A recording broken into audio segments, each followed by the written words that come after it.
창세기 6장 1절부터 8절까지 말씀인데요. 네. 한 절씩 교독하시고 마지막 8절 같이 읽겠습니다. 창세기 6장 1절부터 8절 말씀입니다. 제가 먼저 1절 읽겠습니다. 사람이 땅 위에 번성하기 시작할 때 그들에게서 딸들이 나니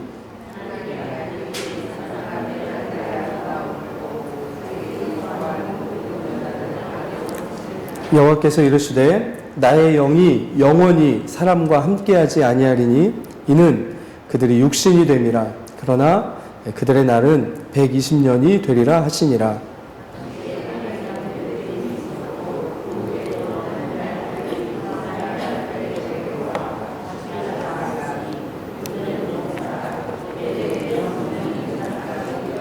여호와께서 사람의 죄악이 세상에 가득함과 그의 마음으로 생각하는 모든 계획이 항상 악할 뿐임을 보시고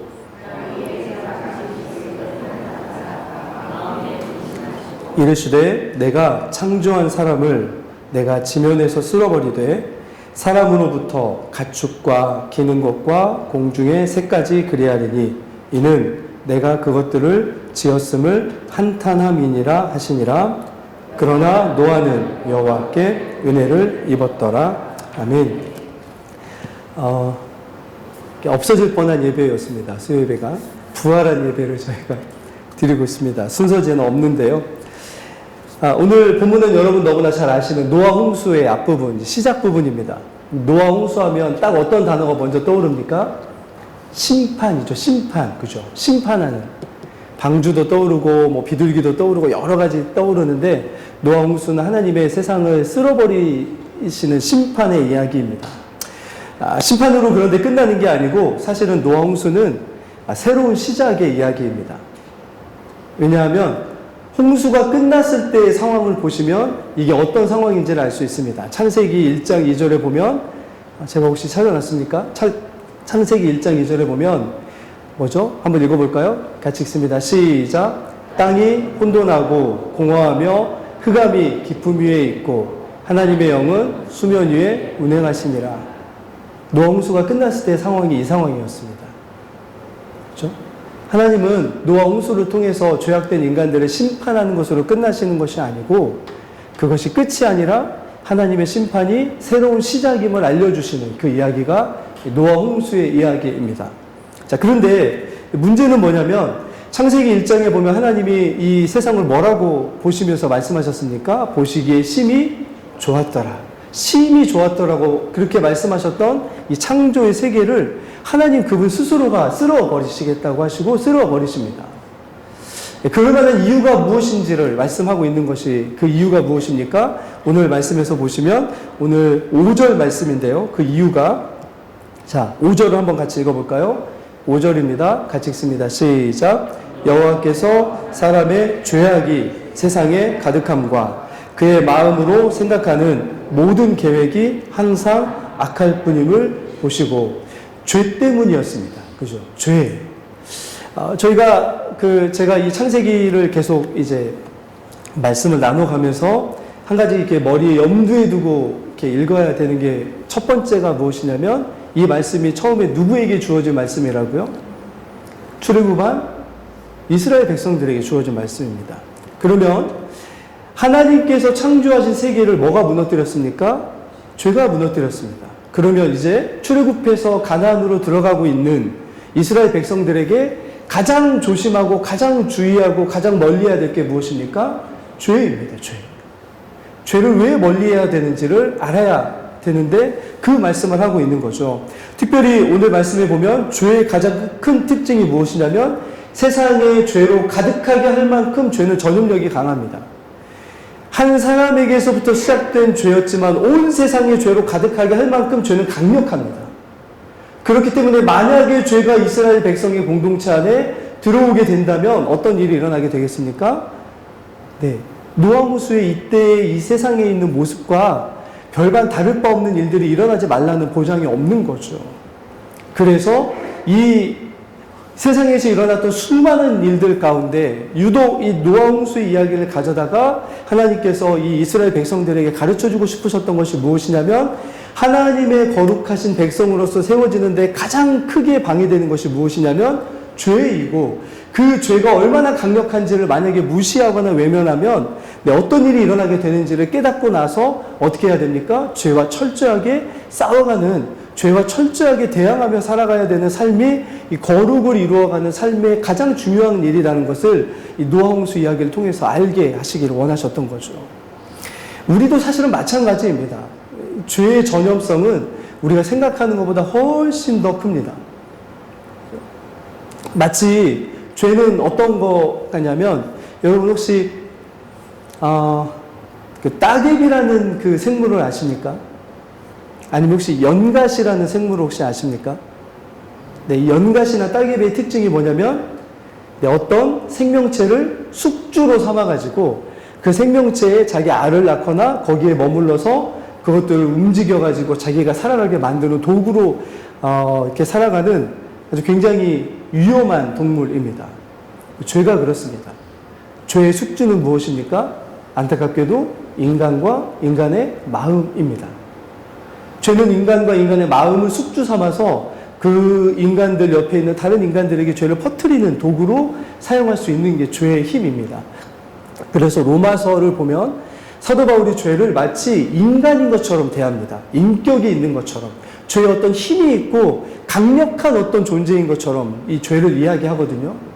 사실은 로마서에서만 그러는 게 아니라 창세기에서도 마찬가지입니다. 죄가 얼마나 강력하냐? 그것을 하나님이 만들어 놓으신 온 세상을 죄로 가득하게 만들고, 하나님이 거하시는 처소인 마음을 생각하는 모든 것들을 다 악하게만 만드는 그런 어떤 죄의 힘을 알라고 오늘 말씀에서 보여주는 거죠.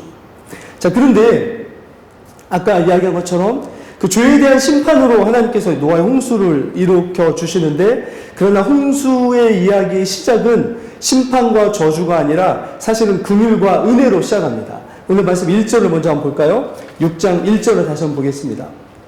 자, 1절입니다. 같이 읽겠습니다. 시작. 사람이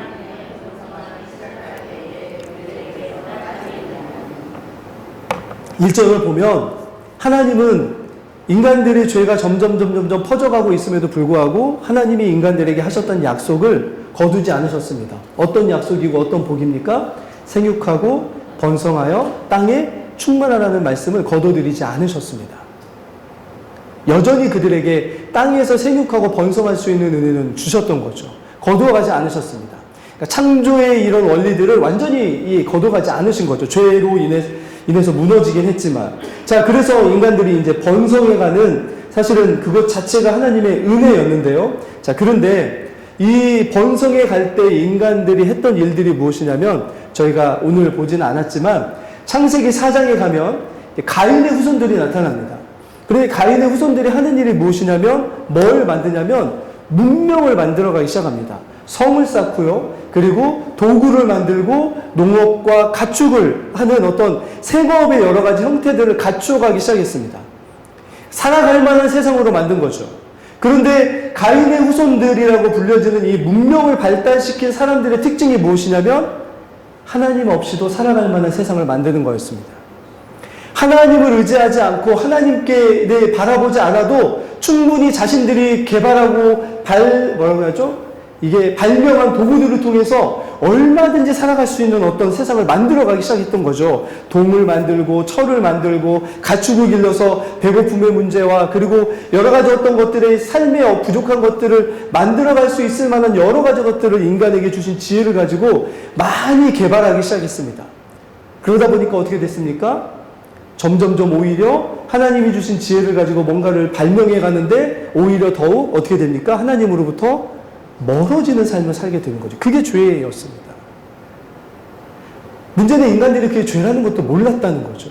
가인의 후손들이라고 불려지는 그 사람들은 문명을 만들고 그 문명 안에서 행복하고 그 문명이 주는 이기의 어떤 여러 편리와 여러 가지 어떤 주는 기쁨이 하나님과 함께하는 기쁨보다 훨씬 더 크다고 생각하며 그걸 붙잡은 사람들이었습니다. 그런데 거기에 이상한 사람들이 있습니다. 창세기 4장 26절 한번 볼까요? 창세기 4장 26절입니다. 네, 혹시, 네. 자, 같이 한번 읽어보겠습니다. 시작.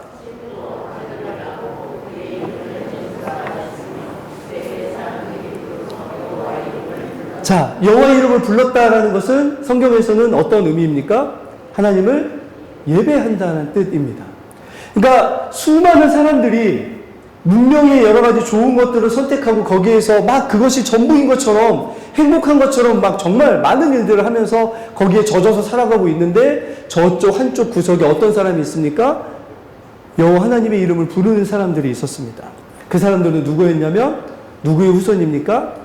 셋의 후손. 셋은 누구이냐면 가인이 죽인 아벨을 대신해서 하나님이 아담에게 준 아들입니다. 그러니까 다른 말로 하면 아담의 족보에서 태어난 아들인데 그 셋의 특징이 무엇이냐면 셋과 그의 후손들의 특징이 무엇이냐면 셋이 그 아들의 이름을 뭐라고 붙였다고 되어 있죠?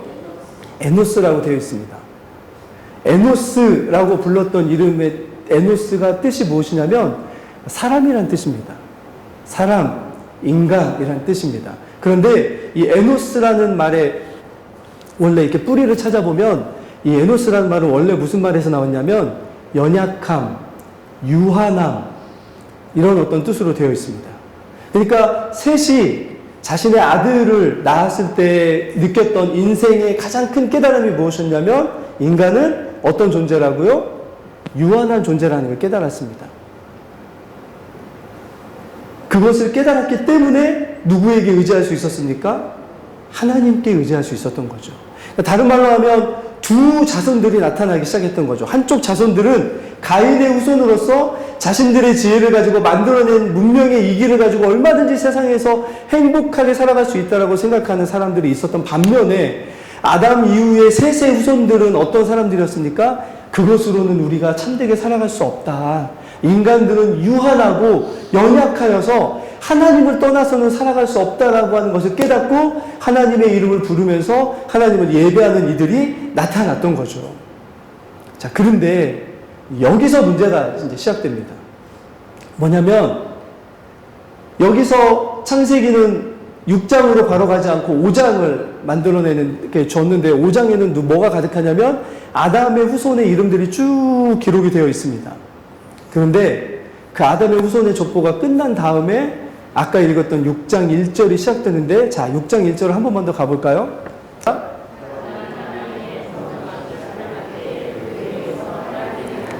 가인의 후손도 많아지고 셋의 후손도 많아지기 시작했습니다. 그런데 결과가 뭐라고요? 아까 그 5절입니다. 사람들이 땅에 죄를 가득하게 만들고 마음속에 품은 것이 악한 생각뿐인 사람들로 세상이 가득해졌습니다. 무슨 이야기입니까? 자신들의 연약함과 유한함을 깨닫고 하나님을 예배하던 이들도 시간이 지나가니까 갑자기 어떻게 되어버렸습니까? 그 마음에 뭐가 와서 지배하는 사람들이 되었냐면 죄가 지배하는 사람들로 바뀌어 버렸습니다. 죄가 전염된, 오염된 사람들로 바뀌어져 버린 거죠. 그 이야기가 오늘 6장 1절 이후에 사람들의 이 모습인데요. 자, 보시면 사람들에게서 딸들이 나기 시작했습니다. 그런데 이 사람들은 어떤 사람들이냐면 가인의 후손들인 것처럼 보입니다. 그런데 이 가인의 후손들로 보이는 이 사람들에게서 나타나는 그 일들이 어떤 모습이냐면 가인의 후손들에게서 난 딸들이면 그 딸들은 무엇을 보고 무엇을 배우고 어떤 생각을 가지고 사는 이들이었을까요? 그것이 오늘 말씀에 보면 2절에 나와 있습니다. 자, 2절을 한 번만 같이 읽겠습니다. 2절입니다. 같이 읽습니다. 시작.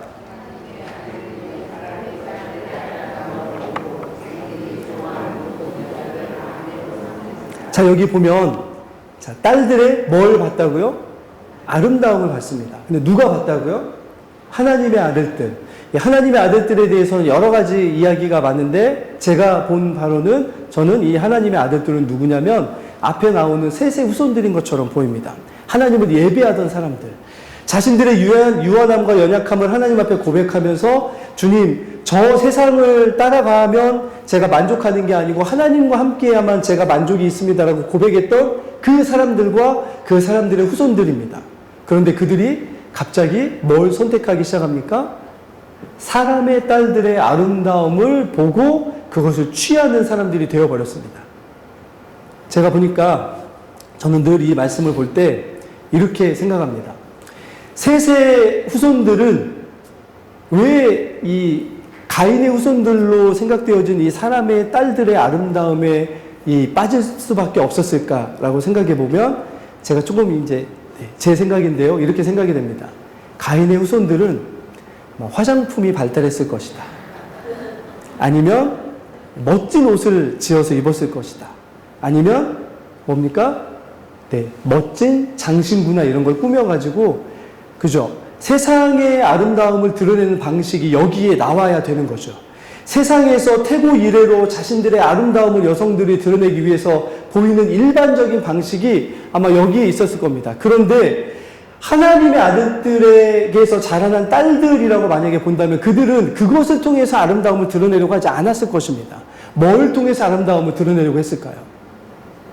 그냥 있는 그대로의 하나님이 주신 아름다움, 하나님을 따라가고 하나님을 예배할 때 오는 그 아름다움이 이 사람들의 아름다움의 본질이었을 텐데, 하나님의 아들들이 죄로 오염되어 가기 시작하자 그 아름다움이 진짜 아름다움으로 보이지 아니하고 오히려 어떤 아름다움이 진짜 아름다움처럼 보였습니까? 꾸미고 치장하고 돋보이게 만들려고 하는 이 사람의 안에서 나타나는 거짓된 꾸며진 아름다움이 진짜 아름다움인 것처럼 보였던 거죠.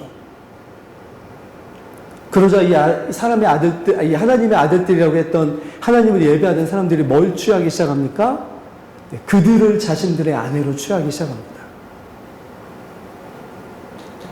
이전에 여호와 하나님의 이름을 부르던 이들의 자손들이 죄로 오염된 세상 안에서 자신들의 이런 것들을 이겨내지 못했던 거죠. 이걸 볼 때 여러분, 출애굽한 이스라엘 백성들에게 하나님이 뭘 말씀하고 싶으셨던 걸까요?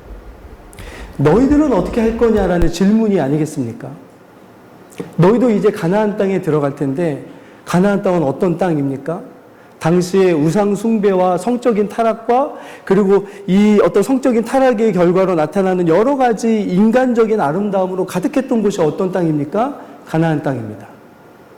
그 땅에 들어갔을 때 너희들은 어떤 아름다움을 택하면서 살아갈 것이냐라는 질문인 거죠. 이전에 셋의 후손들은 그런데 나중에 어떻게 돼버렸습니까? 하나님에게 고정되고 하나님께로부터 오는 아름다움에 눈을 고정시켜야 되는데 결국에는 어떻게 됐습니까? 무너져 버렸던 거죠. 세상의 아름다움에 눈이 돌아가 버렸습니다. 출애굽한 이스라엘 백성들에게 하나님이 질문하십니다. 어쩌면 우리들에게도 마찬가지죠. 우리들의 눈은 뭘 아름다움으로 삼고 살아가냐는 거죠. 뭐가 우리들의 아름다움이냐는 거죠. 우리 눈에, 그리고 우리는 무엇을 통해서 우리의 아름다움을 드러내냐는 거죠. 하나님의 형상이 온전히 드러날 때 참된 아름다움인데, 하나님이 인간을 보면서 심히 보시기에 좋았다라고 했던 것은 화장을 해서 아름다움이 아니고, 좋은 옷을 입어서 아름다움이 아니고, 치장을 해서 아름다움이 아니고, 있는 그대로 안에서 하나님의 아름다움을 내 안에 품고자 하는 거룩한 열망을 가지고 하나님만을 바라보며 살아가는 그 거룩함의 아름다움이 진짜 아름다움인데, 이 셋의 후손들 중에 수많은 이들이 이 아름다움을 어떻게 버렸습니까? 버려버렸습니다. 그리고 노아 홍수 때에 누구밖에 안 남았습니까? 노아밖에 안 남은 거죠. 그리고 출애굽한 이스라엘 백성들에게 하나님이 경고하시는 것입니다. 너희도 마찬가지야. 진짜 아름다움이 무엇인지 모른다면, 시편이나 이런 데 나오는 복이 무엇인지 모른다면, 말씀을 따라서 율법을 준행하며 살아가는 것이 참된 복임을 깨닫지 못한다면, 너희도 가나안 땅에 들어가면 마치 애굽에서 보였던 그 호화로움처럼 눈에 보이는 아름다움에 취해서 그걸 선택하며 살아갈 거야. 그러면 어떻게 된다고요? 여러분, 죄송한 얘기지만 그렇다고 해서 결과가 바로 나빠지지 않습니다. 그래서 사람들이 죄에서 빠져나오기 어려운데요. 오늘 이곳의 결과를 한번 보시죠. 말씀을 보시면 4절 말씀을 한번 보겠습니다. 자, 4절입니다. 같이 읽겠습니다. 시작.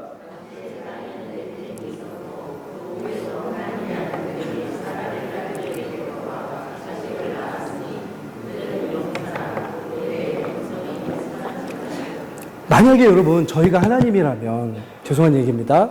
저희가 하나님이라면 하나님을 떠나서 세상의 아름다움을 취해가지고 사람의 딸들의 아름다움을 보면서 그걸 취한 하나님의 사람들이라면, 자식을 낳았다면 어떻게 해야 될까요? 제가 좀 마음이 못돼서 그럴지 모르겠지만 못되게 해야 맞는 거 아닙니까? 잘 안 돼야 하나님께 돌아올 거 아니에요? 그런데 이상하게도 하나님의 아들들, 하나님을 예배하던 이들이 세상의 아름다움을 취해가지고 세상의 아름다움을 택했는데 결과가 뭐였습니까? 용사가 태어났습니다. 여기가 더 큰 문제인 거죠. 헤어나오지 못했습니다. 결과가 나빴다면, 그죠? 죄악과 죄악에 물든 세상을 택한 것이 결과가 바로 나빴다면 바로 돌아섰겠죠. 그죠? 이게 하나님의 뜻이 아니구나. 하나님은 이 아름다움이 아니라 저 진정한 아름다움을 하나님이 택하기를 원하시는구나 하고 바로 포기했을 텐데 결과가 뭐였습니까? 이상하게도 용사들이 태어나 버린 거죠.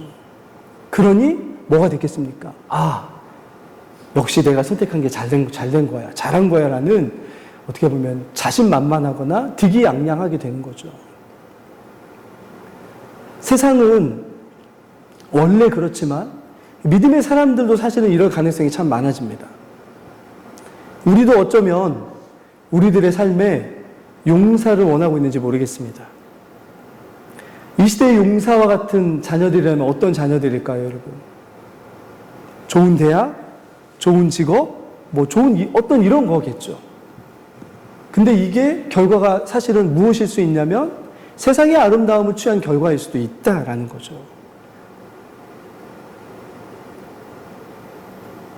그런데 주님이 이들에게 내리시는 경고가 사실은 이 4절 안에 출애굽한 이스라엘 백성들이 내리는 경고가 4절 안에 있는데요. 여기에 보면 그 땅에 누가 이미 있었다고요? 이 노아홍수 이전에 4절을 다시 한번 보시면 그 땅에 이미 누가 있었습니까? 네피림이 있었습니다. 자, 네피림 하면 누가 떠오르십니까?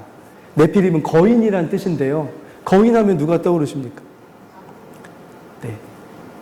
골리앗이 골리앗. 그죠? 자, 골리앗은 누구의 후손이냐면 아낙 자손의 후손입니다. 이 아낙 자손이 누구냐면 이제 출애굽한 이스라엘 백성들이 가나안 땅에 들어가야 되는데 그 땅을 점령하고 있던 거인족 속에 누구입니까? 아낙 자손. 다른 말로 하면 네피림이라고 불렸던 거인들이었습니다. 그러면 그 거인들과 싸워서 이기려면 어떤 사람이 필요합니까?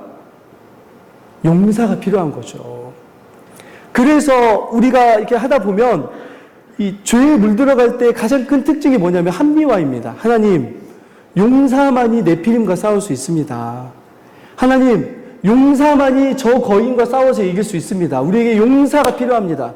우리의 자녀들을 용사로 만들어야겠습니다. 이런 얘기인 거죠. 그런데 주님이 말씀하시는 게 뭐냐면 이 노아 홍수 이야기를 통해서 출애굽한 이스라엘 백성들에게 뭐라고 얘기하시냐면 야, 봐라. 그 세상의 아름다움을 선택해가지고 낳았던 용사들이 홍수 못 막았다. 오히려 그들이 홍수의 원인이 되었단다. 그들의 용맹과 그들의 지혜와 그들의 잘못된 무모한 담대함이 오히려 세상을 더 악하게 만들었다. 그래서 5절의 결과가 이들 때문에 오는 결과이잖아요. 용사들이 일어났다면 뭔가 세상의 질서가 다시금 회복되는 일들이 일어나야 되는데 그게 아니고 오히려 세상이 어떻게 됐습니까? 죄악이 더 번성하고 죄악으로만 가득한 세상이 됐던 거죠. 이 용사들이 자신들에게 주어진 능력과 자신들에게 주어진 지혜를 가지고 뭘 했다는 겁니까? 자신들의 만족과 자신들의 죄악을 채우는 데만 그걸 사용했다는 거죠. 그런데 하나님이 이 출애굽한 이스라엘 백성들에게 뭐라고 얘기했냐면 나는 너희가 용사가 되는 거 원하지 않는다. 내가 너희와 함께하면 네피림을 이길 수 있어. 이 말씀하시고 싶으신 거죠.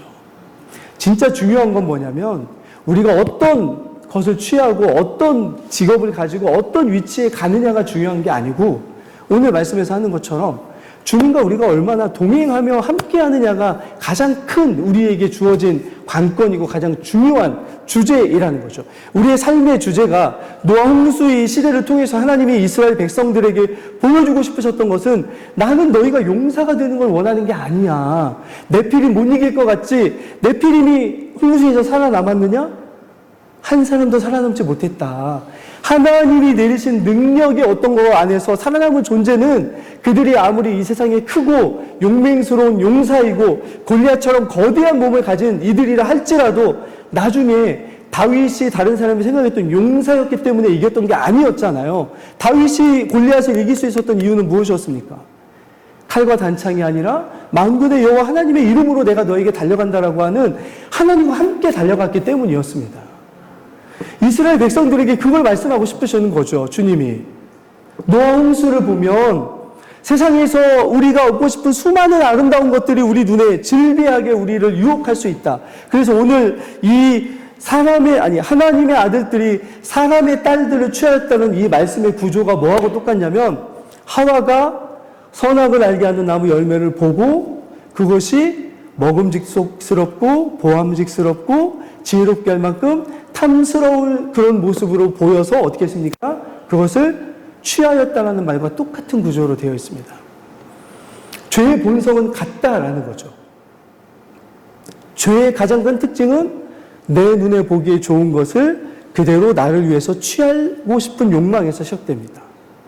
그런데 하나님은 이스라엘 백성들에게 뭐라고 이야기하시냐면, 너희의 욕망의 기준으로 살아가지 말고 하나님을 예배하면서 하나님이 주신 말씀의 기준으로 살아가지 않는다면 죄는 그 누구도 이길 수 없어 라고 말씀하여 주시는 거죠.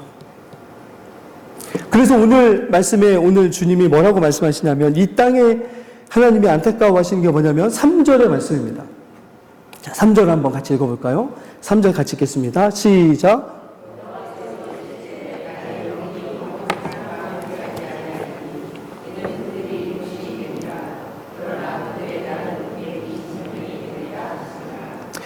왜 하나님의 영이 이 세상의 사람들에게 함께할 수 없다라고 말씀하시냐면, 성령 하나님으로 이야기되어지는 이 하나님의 영, 성령은 아까 우리 창세기 1장 2절에 보면 어떤 일을 하시는 분이십니까? 세상에 하나님이 창조하신 목적을 그대로 이루시는 일을 하시는 분이 누구십니까? 성령 하나님이십니다. 그런데 하나님 없이도 살 수 있다고 이야기하고, 자신들의 욕망의 채움을 위해서 세상에 있는 아름다움을 하나님과 멀어지더라도 자신에게 채우는 그런 사람들에게 하나님이 이 세상에서 인간을 만든 창조의 목적, 그것이 무엇입니까? 하나님의 형상대로 만드셔서 그들이 가는 곳마다 하나님이 마치 그곳에 있는 것처럼, 하나님이 마치 그곳에서 일하시는 것처럼 그런 일들을 이 땅에 이루려고 하는 그런 하나님의 대리자들로 인간들을 만드셨는데, 그런 일이 이루어질 수 있겠습니까? 없겠습니까? 없는 거죠. 하나님의 영이 함께할 수 없는 존재들이 인간들이 되어버린 겁니다. 그러자 하나님이 뭐라고 말씀하시냐면, 이제 더 이상 인간들에게 이 창조의 목적, 하나님이 인간들을 창조하신 목적을 이룰 수 있는 그런 여지가 하나도 없게 되어버렸다라고 한탄하시는 것이 오늘 말씀이었습니다. 창조의 목적을 하나님께서 처음이 인류에게 거두어 가신 거라면, 이제 오늘 출애굽에서 이스라엘 백성들이 가나안을 지나서 가나안 땅으로 가고 있는데요. 광야를 지나서요. 그러면 이 이스라엘 백성들에게는 뭐가 있습니까? 창조의 목적이 아니라 뭐가 함께해야 되냐면 구원하심의 목적이 이들에게 함께하고 있습니다. 출애굽한 목적이 함께하고 있는 거죠. 근데 그 목적을 이루게 하기 위해서는 누가 함께해야 됩니까? 똑같이 하나님의 영이 함께 하셔야 됩니다. 그것을 보여주시는 증거가 뭐였냐면 불기둥과 구름기둥이었던 거죠. 하나님이 함께하지 않으시면 하나님이 원하시는 일이 일어나지가 않습니다. 그래서 여러분, 창세기에 보면 하나님의 영이 함께한 한 사람이, 유일하게 한 사람이 나옵니다. 그 사람이 누구냐면 요셉입니다.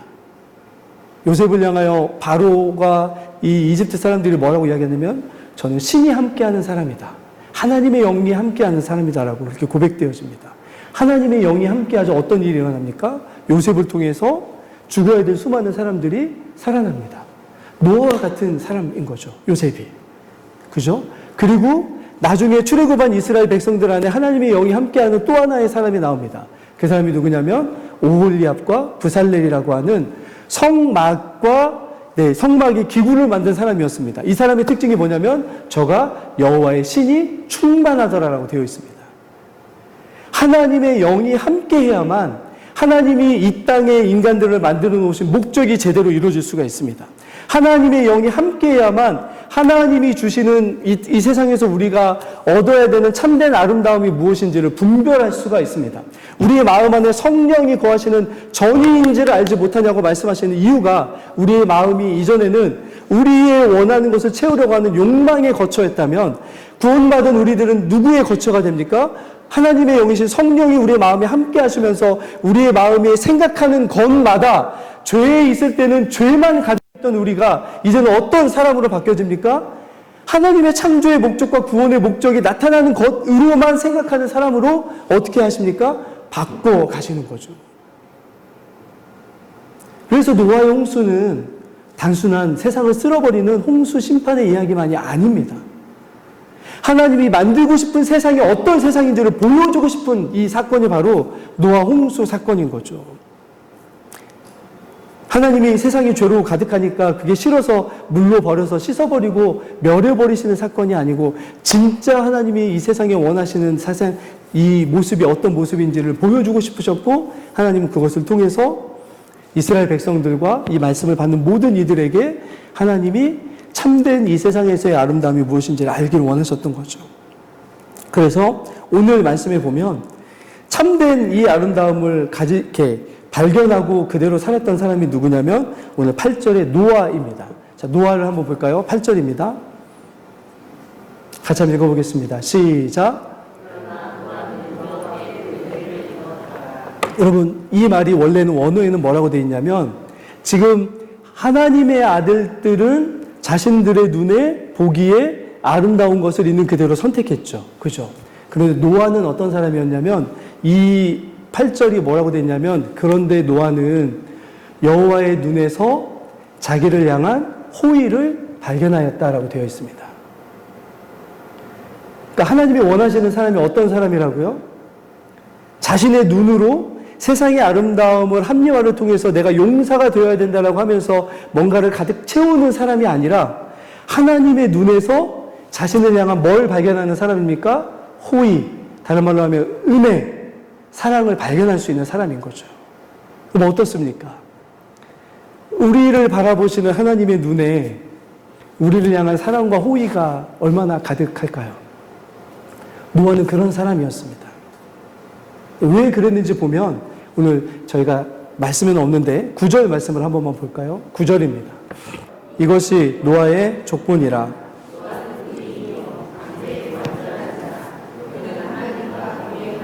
노아의 특징이 뭐라고요? 하나님과 동행하는 사람이었습니다. 하나님과 동행하는 사람. 이 말씀을 아까 창세기 4장 26절을 보면 자신의 유한함과 연약함을 하나님 앞에 겸손히 인정하면서 오로지 하나님을 예배하며 하나님의 이름을 부르며 하나님을 힘입어 살아가려고 하는 사람이었습니다. 이렇게 살았던 사람이 누구였냐면 노아의 증조할아버지였던 에녹이었습니다. 에녹의 특징이 무엇입니까? 365년 동안 하나님과 동행하는 사람이었습니다. 그리고 에녹의 아들이었던 무드셀라도 969년을 살아가는 동안 어떤 삶을 살았냐면 하나님과 동행하는 삶을 살았습니다. 무드셀라의 아들이었던 라멕도 하나님과 동행하는 삶을 살았습니다. 그래서 라멕이 하나님과 동행하는 삶을 살았다라고 하는 증거가 무엇이냐면 노아라고 하는 이 사람 아들에게 지어준 이름 때문이었습니다. 창세기 5장 29절에 보면 라멕이 노아의 이름을 이렇게 붙여줍니다. 자, 같이 한번 읽어보겠습니다. 시작.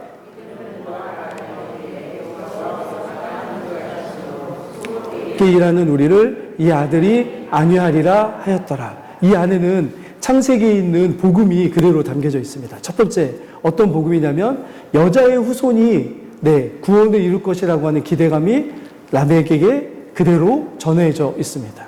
첫 번째 복음이 그대로 이 가문 안에 전해진 거죠. 두 번째는 뭐가 있냐면 모든 것을 바라보는 시선과 가치관이 무엇을 통해서 바라보고 누구를 통해서 바라보냐면 인간의 아름다움과 인간의 눈이 아니라 여호와가 저주한 땅, 하나님 앞에 죄 지은 세상이 바로 이 세상이다라고 하는 이런 어떤 가치관으로 세상을 바라보는 거죠. 원래 하나님이 이 깨닫게 해주시는 참된 인간됨과 세상을 있는 그대로 말씀 안에서 볼 수 있었던 사람이 누구냐면 라멕이었습니다.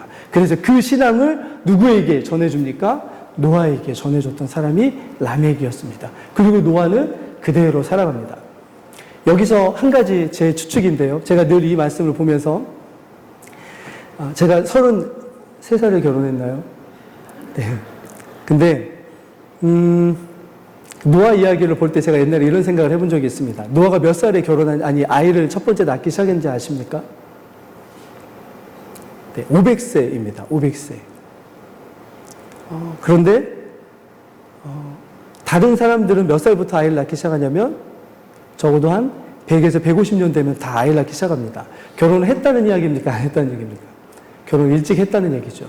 그런데 제가 이 말씀을 볼 때마다 어떤 생각이 드냐면, 왜 노아는 결혼하지 않았을까? 늦게까지. 아이를 늦게 낳을 수도 있지만, 제가 예전에 볼 땐 그랬습니다. 왜 노아는 500살이나 돼서의 첫 번째 아이를 가졌을까? 제가 생각했던 건 뭐냐면, 노아는 사람의 딸들의 아름다움을 취하려고 하지 않았기 때문이 아니었을까라는 생각이었습니다. 어쩌면 노아가 늦게까지 아이를 낳지 못한 이유도 그런 이유가 아니었을까? 왜냐하면 세상에 어떤 사람이 없습니까? 하나님을 함께 예배하고 하나님을 함께 섬길 만한 누가 없습니까? 네, 여성이 없었을 수도 있었던 거죠.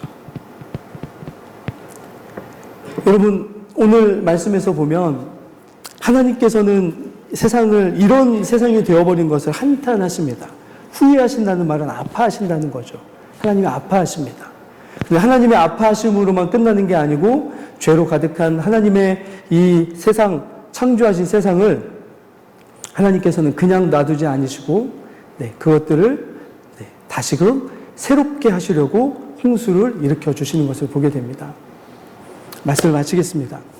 지금 가나안 땅으로 행군하고 있는 이스라엘 백성들은 여호와께서 세상을 심판하시고자 보내셨던 노아 홍수 때는 물이 심판의 도구였다면, 이때는 무엇이 심판의 도구이냐면 이스라엘 백성이 심판의 도구였습니다. 그들이 가서 마치 물이 세상을 쓸어버렸던 것처럼 죄악과 탐욕과 우상숭배로 가득한 가나안 땅을 하나님께서는 이스라엘 백성들을 통해서 어떻게 하기를 원하셨습니까? 거룩의 물로 뒤덮기를 원하셨습니다. 그 이스라엘 백성들에게 품으셨던 그 소망이 누구에게 그대로 전해지냐면 우리에게 전해집니다. 교회가 그런 공동체인 거죠. 교회를 구원의 방주라고 이야기하지만 사실은 어쩌면 구원, 이 세상을 새롭게 만드시는 하나님의 도구가 교회입니다. 세상 안에 세상의 아름다움과 세상의 아름다움, 좋은 것들을 통해서 용사를 만들어내려고 하는 그런 어떤 세상의 이치 가운데 우리가 살아가면서 그게 올바른 삶이 아니라 여호와 하나님 앞에서 유한함과 연약함을 인정하며 하나님만을 의지하고 하나님을 예배하고 하나님이 만드신 것들 가운데 이 세상에서 하나님의 창조의 목적을 우리의 삶에 살아가고 구원의 목적은 거룩의 삶을 살아가는 그 삶의 물길을 이 세상에 내는 존재들이 바로 교회인 거죠. 우리가 흘러가는 곳에서 그래서 새로운 일들이 일어납니다. 이것이 나중에 어떻게 회복될 것인가를 에스겔 선지자가 나중에 환상을 통해서 보게 됩니다. 성전의 제단에서 흘러나오는 물이 흘러가는데 그 물이 흘러가는 곳에서 어떤 일이 일어나냐면 죽었던 땅이 살아나고 그리고 그곳에 물고기가 살아나고 옆에 있던 나무들이 잎을 맺고 열매를 맺어서 그 열매를 따먹는 사람들이 치유함을 얻는 일들이 일어나는 환상을 에스겔이 보게 됩니다. 교회를 향한 하나님의 백성 공동체를 향한 환상이었습니다.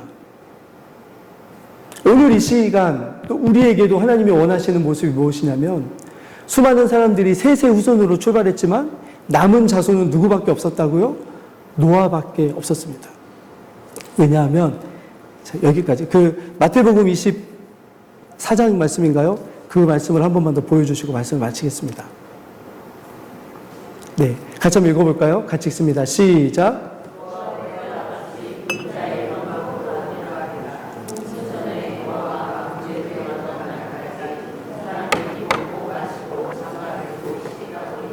예수님께서 뭐라고 말씀하시냐면 인자가 올 때에 세상은 이런 세상일 거다. 노아의 홍수의 때와 비슷하다. 그런데 주님이 보시는 세상은 어떤 세상이라고 얘기했습니까? 사람들이 먹고 마시고 장가들고 시집가고 여기에 악함이 어디에 있습니까, 여러분? 먹는 게 악함입니까? 마시는 게 악함입니까? 장가드는 게 악함입니까? 시집가는 게 악함입니까? 아니죠.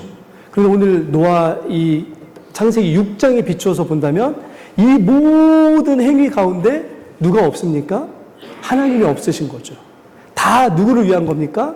나를 위해 먹고 마시고 나의 어떤 아름다움과 내 욕망을 채우기 위해 장가가고 시집가고 가서 더 나은 어떤 것을 이루기 위한 용사를 만들어내기 위한 목표와 목적을 가지고 결혼하고 아이들을 키우고 하는 이런 일들이 가득한 세상이 주님이 심판하셔야 될 세상이라고 말씀하십니다. 그리고 그곳에서 과연 우리는 어떻게 벗어나느냐. 그래서 주님이 누가복음에 보면 인자가 올 때 믿음이 있는 자를 보겠느냐라고 한탄하시는 말씀이 있습니다. 노아 같은 일을 찾으시는 거죠. 저는 이 자리에 함께한 저와 여러분들이 모두가 다 마지막 날 주님 앞에 간 그날 네가 이 시대의 노아였다라고 하는 칭찬 들었으면 좋겠습니다. 비록 우리에게서 용사가 안 태어날 수도 있습니다. 우리가 네피림과 같은 거대한 어떤 것들을 이루는 어떤 무너뜨리는 일을 못할 수도 있습니다. 그러나 주님이 이 땅에 거룩하게 되기를 원하는 어떤 작은 이런 어떤 가정이나 회사나 우리가 있는 어떤 곳에 거룩의 물길을 흘려보내서 그것을 하나님이 만드시는 창조의 목적으로 바꿔가는 존재들이 우리가 그런 삶을 산다면 주님이 우리가 마지막 날 주님 앞에 서는 날 네가 2000년대를 살아갔던 노아였어라고 말씀하지 않으시겠습니까? 저희가 그런 하나님의 사람들로 설 수 있는 믿음의 그런 은혜가 우리에게 주어지기를 예수 그리스도의 이름으로 간절히 축원합니다.